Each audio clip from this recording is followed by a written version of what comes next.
અમદાવાદના કોંગી કોર્પોરેટરના એલસી વિવાદનો મામલો સામે આવ્યો। ડુપ્લિકેટ એલસી મામલે કોર્પોરેટર કલ્પનાબેનનું મોટું નિવેદન।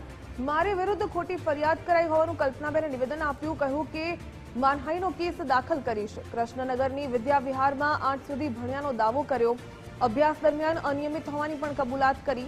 ફરિયાદી ચિરાગ શાહને ઓળખતા ન હોવાનો દાવો કર્યો। ગુજરાત ફર્સ્ટ સાથેની વાતચીતમાં કલ્પનાબેને પક્ષ રાખ્યો।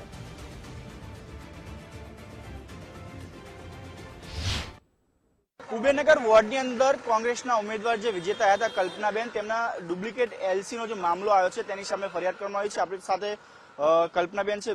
બેન, આપની સામે જે ડુપ્લિકેટ એલસીની જે ફરિયાદ કરવામાં આવી છે, હકીકત શું છે? એ એલસી જે હતી સાચી હતી કે ખોટી હતી? એકચ્યુઅલી હું પહેલા 2 દિવસથી ઘરે હતી નહીં।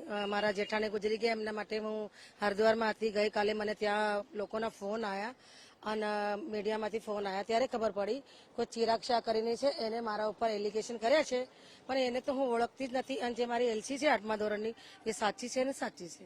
અચ્છા, આપે જે સ્કૂલની જે એલસી આવી હતી, કઈ સ્કૂલની? ખરેખર તમે ત્યાં જ અભ્યાસ કર્યો હતો? હું તે ખરેખર મેં ત્યાં જ વિદ્યા વિહાર છે, કૃષ્ણનગર વિદ્યા વિહારમાં। ત્યાંના પ્રિન્સિપાલનું પણ એવું નિવેદન આવ્યું છે કે એમને અહીંયા અભ્યાસ જ નથી કરતો। ખરેખર તમે કયા ધોરણ સુધી ત્યાં અભ્યાસ કર્યો હતો? મેં તો 8મા ધોરણ સુધી અભ્યાસ કર્યા અને સતત હું ગેરહાજર પણ હતી। પ્રિન્સિપલે શું કીધું, કોને શું કીધું, મને ખબર નથી। મારા જોડે લેખિતમાં કઈ આવશે, અરજી તો હું જવાબ આપીશ।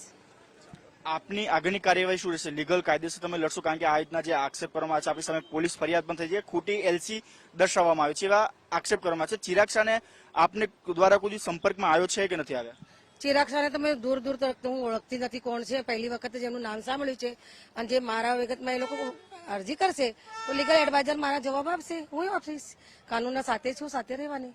સામે કોઈ ફરિયાદ આપના દ્વારા કરવામાં આવશે? કારણ કે જે પ્રકારે આપનો ખોટું એલસીના આક્ષેપ કરવામાં આવ્યા છે, એ તો પછી માનહાનિના કેસ તો થશે જ ને।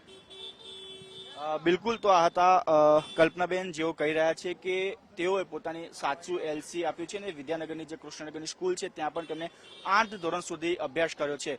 પરંતુ જે ચિરાગ શાહ દ્વારા ફરિયાદ દાખલ કરવામાં આવી છે, ચિરાગ શાહને તે ઓળખતા નથી। જો જરૂર પડશે તો લીગલ એડવાઇઝરની આગળની કાર્યવાહી તેઓ પણ કરશે। કેમેરામેન વિજય પરમાર સાથે રાહુલ ત્રિવેદી, ગુજરાત ફર્સ્ટ।